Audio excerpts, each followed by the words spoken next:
Aujourd'hui, les 5 lois de la stupidité. Ça, c'est le titre de cette vidéo de TVL Podcast, avec une première ligne qui envoie du lourd. Les gens non stupides sous-estiment toujours l'influence négative et la puissance de nuisance des gens stupides. Donc, on va aller analyser cette vidéo, réagir, on va écouter les 5 lois et je vais te dire ce que j'en pense et notamment potentiellement rajouter quelques anecdotes d'ingénieurs ayant côtoyé différents types de personnes dans le cadre du travail. Et il y aura sûrement 2-3 anecdotes marrantes. An article called The 5 Laws of Stupidity. This is a theory of stupidity, and it's a theory about how stupidity and stupid people are the most dangerous people on the planet, and also about how easy it is to mistake stupidity for other things, and how much everyone underestimates the danger and impact that stupid people have on everyone else. The first law of stupidity is that everyone underestimates the number of stupid people. And the idea here is that no matter how many idiots you think you are surrounded by, you are lowballing the estimate. And his argument is the reason that you underestimate how many stupid people there are around you is because you're probably assuming that people are intelligent based on superficial and irrelevant criteria, like their job, their education level, their class, their race, whether or not they're eloquent, and other biases that you may have about assuming that if somebody is a certain way, that means they're not stupid. Ah, donc, les gens stupides sont dangereux, ça c'est pourquoi est-ce qu'il y a cet article qui a été écrit. Et première loi de la stupidité, il y a plus de gens stupides qu'on ne pourrait le penser. Il est vrai que c'est pas parce que tu as un gros diplôme, que tu as une belle voiture, ou que tu parles super bien, que t'es pas stupide. Je pense qu'il y a un peu d'idée derrière qu'on est toujours la personne stupide de quelqu'un d'autre. Et donc, mais voyons voir où est-ce qu'il nous amène avec ça, parce que oui, on est d'accord, on a tous l'impression qu'il y a beaucoup de gens stupides autour de nous. Des fois à tort, des fois à raison, mais on a cette impression-là. Et là, il nous dit, non, vous les sous-estimez. Mais où est-ce qu'il nous amène? And he's arguing in this article that you're wrong. Those things are all irrelevant. So that brings us on to law number 2. Pause dans la vidéo rapide. Vous êtes plusieurs à m'envoyer des messages pour me demander de l'aide, des conseils sur votre situation professionnelle. Que ce soit l'orientation, faire telle ou telle école, faire un master supplémentaire, etc. Ou bien trouver un stage, trouver un job, se reconvertir et les situations un peu difficiles. Si vous avez ces questions, vous pouvez m'envoyer un message sur LinkedIn, sur Discord ou sur YouTube. Et là, je vous renvoie alors vers les vidéos que j'ai déjà faites qui pourraient vous aider. Mais si tu veux qu'on prenne du temps, toi et moi, tous les deux, à s'intéresser spécifiquement à ta situation, j'ai quelques créneaux disponibles. Depuis que je suis revenu en France pour mon congé sabbatique, j'ai remis des créneaux à disposition. Si ça t'intéresse qu'on discute, voilà, tu as une manière de le faire. C'est pas idéal, je sais, c'est payant. Je peux pas répondre à tout le monde malheureusement parce que j'ai des dizaines de demandes par semaine. Voilà, si tu veux me parler, tu sais où c'est sur le lien qui s'affiche en description et à l'écran. Merci, on reprend la vidéo. So that brings us on to law number 2 of stupidity. And that is that the probability that a person is stupid is independent of any other characteristic. So the idea here is that every characteristic that you can imagine, whether it's gender, race, nationality, education level, income, any category you can imagine, is uncorrelated to whether or not a person is stupid. Ok, bon, si on peut pas deviner comment une personne est stupide, je dirais, il va falloir qu'il nous définisse ce que c'est que la stupidité, parce que là, on n'avance pas trop. Ah, on est là, il y a plein de gens stupides, et tu peux pas deviner ce qu'ils sont à partir de n'importe quelle autre indication. Ce qui est vrai, hein, c'est pas parce que quelqu'un, genre, race, nationalité, salaire, etc., c'est pas ça qui fait que quelqu'un est stupide ou pas. Et pour le coup, j'ai rencontré, on veut des anecdotes, allons sur les anecdotes, j'ai rencontré des dirigeants d'entreprise, des dirigeants en tout cas dans les grandes entreprises type 440, grande organisation, directeur, exécutif directeur, certains sont franchement débiles. Et certains sont franchement débiles, non pas intrinsèquement sur tous les domaines, parce que sinon ils ne seraient pas là, mais ils sont débiles au niveau business. Ils faisaient des décisions qui étaient mauvaises pour l'entreprise. Et je pense que c'est notamment ils étaient débiles, mais parce qu'en fait ils faisaient des choses qui étaient très bénéfiques pour eux. Anecdote, ça c'est pas ce que j'ai vécu, mais un de mes collègues l'a vécu. Il était avec on va dire pas un ingénieur, mais quelqu'un qui était directeur de production, qui a tout fait pour qu'une deuxième usine soit installée à un endroit donné, alors qu'il n'y en avait qu'une seule à la base. Et ce type-là lui avait dit non, mais je sais que la deuxième usine, ça va servir à rien, c'est-à-dire qu'on n'arrivera pas à vendre ce qu'il y a dedans, mais j'ai jamais construit une usine et moi je vais avoir des gros postes, donc je vais tout faire pour qu'on construise une seconde usine, pour l'avoir sur mon CV, et ensuite j'irai me vendre à la concurrence et j'aurai un salaire beaucoup plus gros et un plus gros poste. Voilà. Est-ce que c'est stupide, est-ce que c'est intelligent? Moi j'aurais envie de dire c'est totalement stupide pour la société, parce que l'usine va servir à rien, on va dépenser de l'argent, des ressources pour faire quelque chose qui ne soit pas utile, mais ça sera utile pour lui sur son CV. On en pense ce qu'on veut, ça se trouve c'était très intelligent, certains d'entre vous pourraient me dire que c'est très intelligent. Bref, voyons voir comment est-ce qu'on peut définir la stupidité, parce que première loi, c'est qu'il y a beaucoup plus de gens qu'on pourrait le croire. Deuxième loi, on ne peut pas définir qui est stupide par rapport à ce qu'il gagne. Bon, et qui ils sont. Avançons. In this article, there are stupid Nobel Prize winners. So you can't predict whether a person is stupid or not by looking at any of these other characteristics that they might have. His argument is that there are stupid people in every walk of life, in every ethnic group, gender, class, profession, income level, anything you can imagine. And he goes on to argue that there's the same proportion of stupid people in any of these categories because it's uncorrelated to any of these categories. He makes the argument that he can't tell exactly how high that proportion is because everyone underestimates it all the time. But the main point is you can't use these other criteria to determine whether or not someone is stupid. And that brings us on to law number 3. And this is his idea that a stupid person causes losses to others without gains to themselves. So he's defining stupid behavior as a social thing, and he's saying it's about whether or not you cause losses to other people without benefiting yourself. On cause des pertes aux autres sans gagner de profit. Donc dans l'exemple que j'ai donné, l'exemple de la personne, le patron d'usine qui voulait en créer une deuxième, d'après cette définition, il ne serait pas stupide, puisqu'il va gagner des choses pour lui. D'ailleurs, si on voit ce petit diagramme là à l'écran, bénéfices pour eux-mêmes, les gens intelligents et bandits. Donc je pense que ce sera plutôt dans la catégorie bandits. Alors que là, si jamais ils perdaient, ce serait stupid people. Ok, bon, une définition intéressante. Ils nous font perdre des choses sans rien gagner eux-mêmes. Là, comme ça, est-ce que je vois... Ouais, je vois un exemple, je l'ai déjà donné, c'était dans mon stage de fin d'études, il y avait une personne qui était, pour le coup, absolument pas intelligente, qui proposait des idées stupides en permanence, qui ne lui ferait gagner rien, parce qu'en fait, elle proposait des idées stupides aux autres personnes pour qu'eux les fassent, en pensant que c'était bien. Alors, vraiment... c'était assez fou. Donc elle était stupide de cette définition-là, et d'ailleurs mon but à l'époque c'était de tout faire pour éviter le plus possible cette personne qui allait me donner des choses à faire sinon qui étaient totalement inutiles. Moi j'étais en stage donc il fallait quand même que je considère tout ce qu'on me disait, même ses propos à elle, et c'était une horreur. So it's a social theory of stupidity, and it means that you can still be stupid if you are very good at, for example, mathematical calculations or pattern matching or lots of other things. You could be very good at all of these things, but you're still stupid if your behavior towards others involves losses to other people without you actually gaining. So in order to explain this idea, Cipolla creates this 2x2 matrix. So you have two variables and two different possible states of each variable, which gives you 4 possible outcomes. So just to explain these variables, so one variable is, are you causing benefits to other people or are you causing losses to other people? Donc l'axe des abscisses, c'est ça, c'est est-ce qu'on fait gagner les autres ou est-ce qu'on fait perdre les autres. Et ensuite l'axe des ordonnées, c'est est-ce qu'on gagne nous ou est-ce qu'on perd nous. We get 4 different outcomes. So talking them through, first of all, you have people who benefit other people and themselves. And this is the win-win outcome where your actions in the world not only benefit you, but they also benefit other people. Bon, ça c'est le cadran, on est en haut à droite. Ici, les gens intelligents. Tant mieux, vous faites gagner les autres, vous faites gagner vous-même.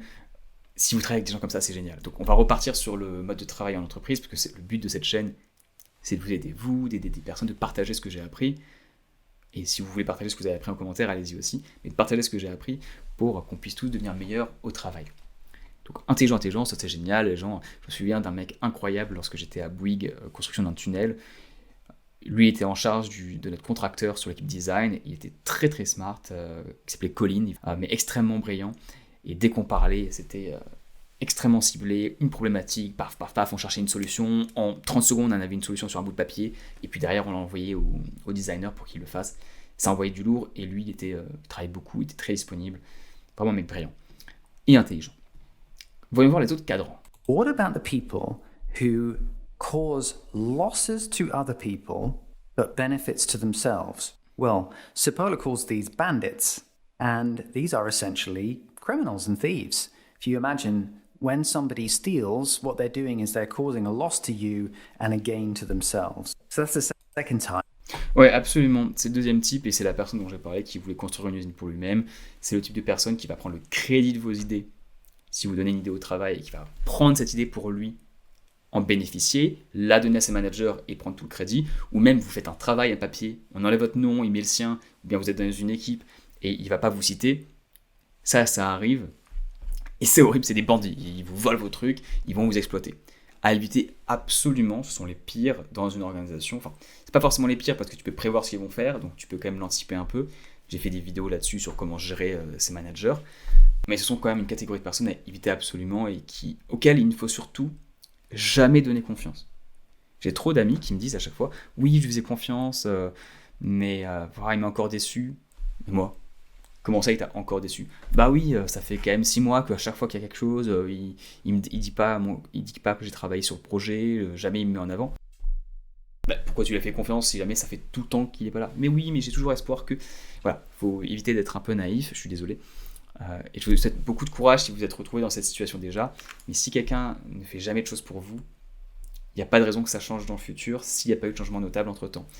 Donc les bandits, ils restent des bandits dans 90% des cas. And then if you imagine there's a third type, which is people who cause benefits to others and losses to themselves. And Cipolla calls these helpless people. And there are other words that I've seen used. He sometimes calls them naive people. The idea here is that this is people who get taken for a ride. They benefit other people, but at a loss to themselves. And then the fourth... Ouais, les gens qui font partie de cette catégorie existent. Il y a plusieurs raisons pour ça qui sont très rationnelles d'ailleurs. Quand on est rationnel soi-même, on peut se dire mais c'est bizarre, pourquoi les gens font ça s'ils sont naïfs, enfin, il faut qu'ils arrêtent d'être naïfs. Il n'y a pas que ça, il y a aussi des personnes qui ont un besoin fort d'avoir une reconnaissance une des autres parce qu'ils ne l'ont pas forcément eu avant et qui voient le travail comme une manière d'avoir cette reconnaissance. Donc ils vont se donner absolument à corps et âme, ils vont vouloir aider tout le monde pour que les gens les apprécient, les reconnaissent, en fait avoir un peu de cet amour en fait au travail par le biais de leur production et de l'aide qu'ils vont apporter aux autres, quitte à se mettre eux-mêmes en danger. Et c'est un type de profil qui sont d'ailleurs très vite repérés par les bandits qui veulent les exploiter un maximum. On parlait avant de pervers narcissiques, on parlait aussi de manipulateurs. Ces personnes-là vont repérer ces personnes naïves et vouloir absolument les utiliser au maximum pour les presser comme des citrons, quitte à leur donner un peu d'amour ou alors un peu de reconnaissance, mais ça sera un fake pour tout prendre qu'ils ont chez eux.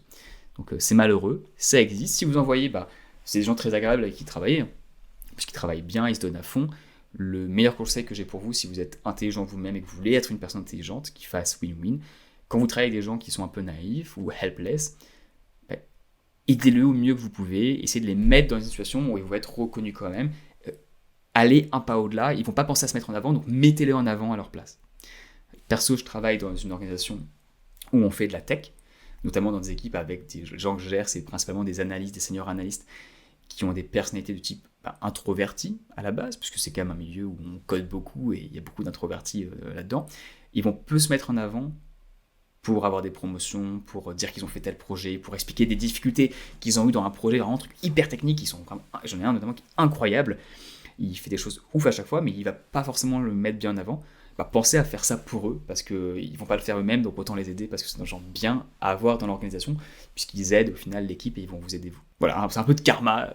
Aider les autres, s'ils ne le font pas eux-mêmes, ça va bénéficier de toutes les personnes qui sont du bon côté de la barrière. What he defines as stupid people, and these are people who cause losses to others without benefiting themselves. And his idea is that a lot of the time, they're just messing things up for other people without any particular benefit to themselves. But there are also really stupid people who not only cause losses to others, but actually harm themselves actively. So stupid people are either just messing things up for everyone else without any clear gain, or even messing things up for everyone else and actually harming themselves as well in the process. Petite anecdote d'une personne stupide, ça me revient là pendant que la vidéo est là. Je travaillais chez Bouygues, donc construction, j'ai construit un tunnel avec eux.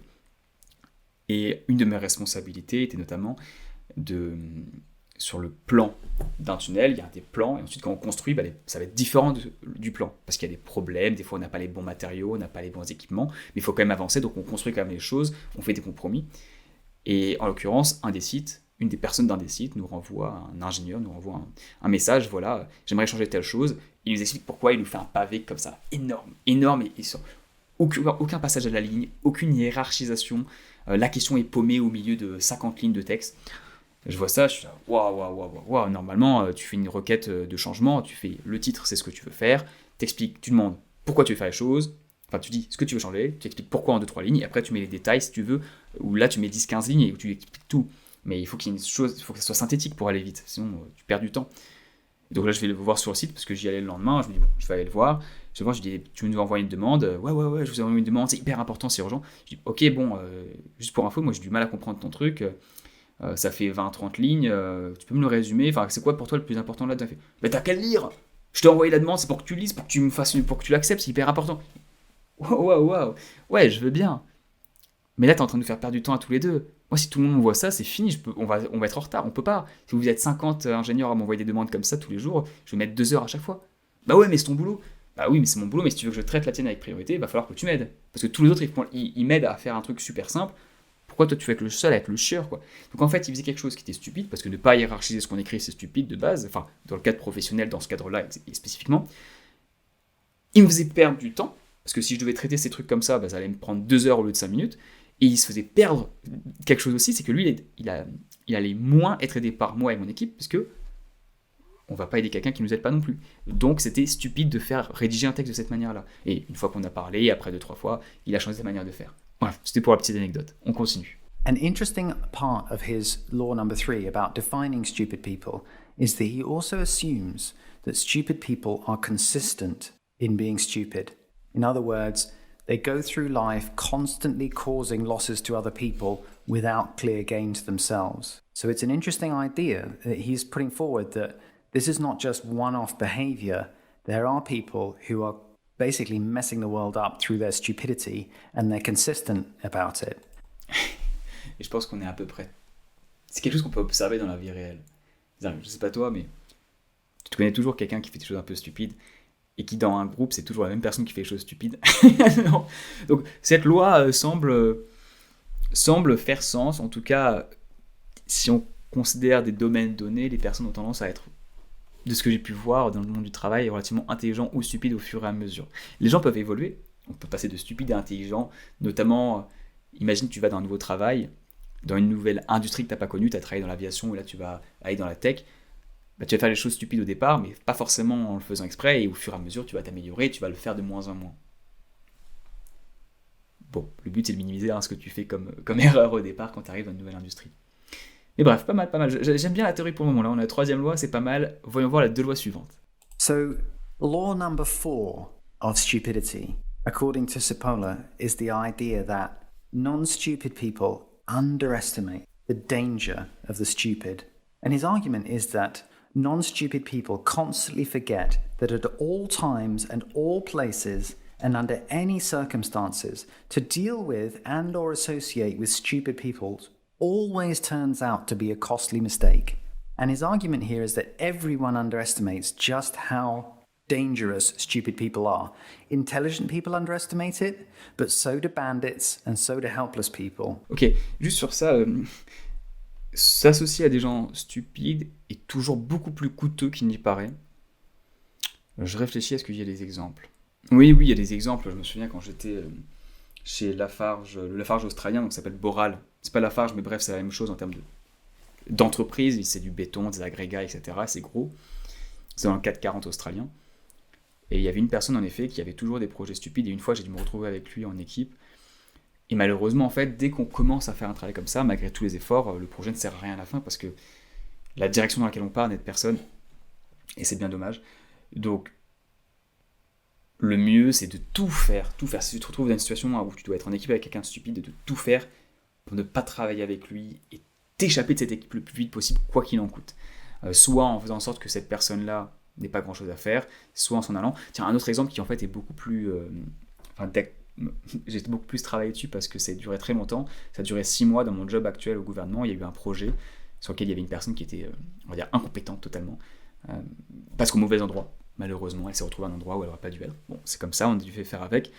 Et on s'en est rendu compte assez rapidement. Au départ, on lui donnait 2-3 trucs à faire, et puis à la fin, le but c'était ça nous prenait 10 fois plus de temps de corriger ce qu'elle devait faire que de lui donner. Enfin, il fallait mieux qu'elle fasse rien. Et je préférais même passer 2 heures à faire quelque chose que de passer 10 heures à devoir corriger.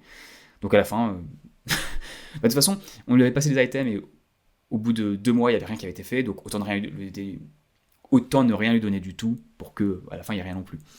Ça ne changeait pas grand-chose, ça nous faisait gagner du temps. Brings us on to law number 5, and this is the most interesting, I think. Stupid people are the most dangerous people on the planet.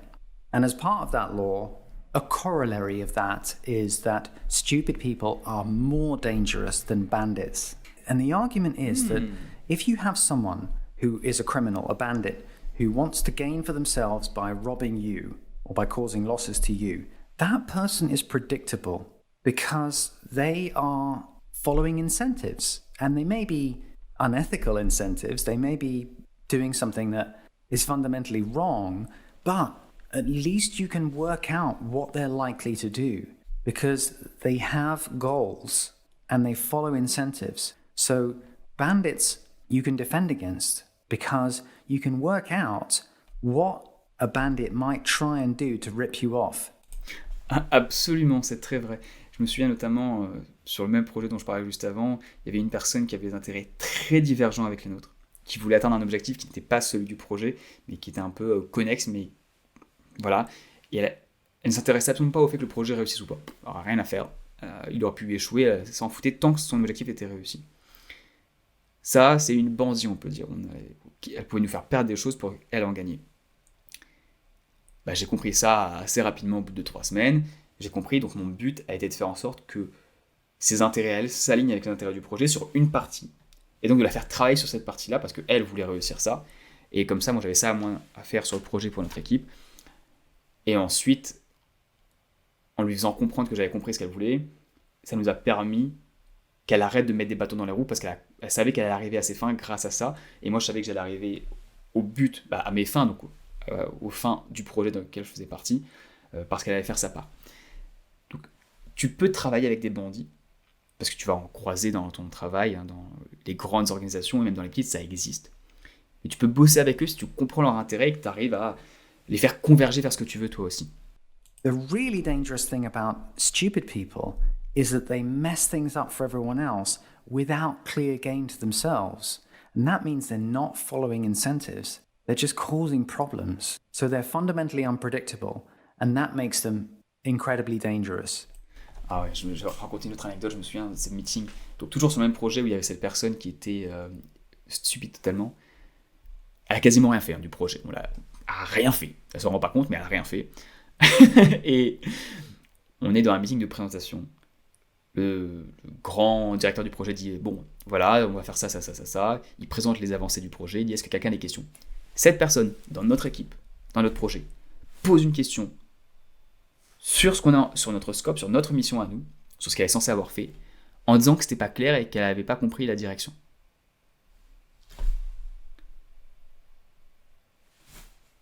Qu'est-ce que tu veux faire ? Enfin, comment est-ce que tu veux anticiper que quelqu'un puisse poser une question aussi stupide qui dit en grosso modo, la partie dont on est censé s'occuper, dont moi je suis censé m'occuper, je comprends pas ce qu'il faut faire. Est-ce que quelqu'un peut m'expliquer ? Alors que c'est pas le moment, c'est pas le meeting, c'est pas dans un meeting aussi public. Et en plus, c'est en porte-à-faux avec ce que la personne a dit, parce qu'on a l'impression qu'on a progressé alors qu'elle a dit qu'il n'y a pas de progrès. Donc il faut rattraper ça en plein meeting en disant que si on avance, on a une vision claire, que les choses sont en train d'avancer. Mais en gros, nous on voulait pas l'envoyer sous le bus, et on l'a pas fait d'ailleurs, en lui disant qu'elle ne travaillait pas elle faisait pas ce qu'il fallait, mais comment tu peux faire des choses aussi stupides, je sais pas, moi ça me paraît ahurissant. Et dangereux, justement, parce que là, pour le coup, derrière, on s'est pris un meeting avec le grand directeur qui qu'est-ce que c'est que ce bordel ? Bref, beaucoup de choses en découlent, parce que la personne fait des choses auxquelles on ne s'attend pas et qui sont dangereuses. Even more dangerous than the people who you would identify as the real villains in the world, stupid people are more dangerous than villains. So that's a summary of the article. Et je suis pas d'accord avec ça, hein, sur le fait que les gens stupides sont les plus dangereux. Je suis pas d'accord forcément. T'as des gens qui sont extrêmement nuisibles, qui veulent atteindre des objectifs qui sont extrêmement personnels au détriment de plein d'autres gens, qui peuvent être totalement, qui font des choses horribles. Et d'ailleurs, pour aller plus loin, pour bien gérer les personnes autour de vous, il faut commencer par son manager. Et j'ai une vidéo sous-cotée sur comment gérer et influencer ton manager au travail, qui est une des grosses clés de réussite que je te recommande d'aller voir. Elle s'affiche à l'écran. Merci d'avoir écouté. Je te souhaite une très bonne journée, bon courage et de pas être entouré par des gens stupides. Allez, très bonne journée à toi. Bye bye.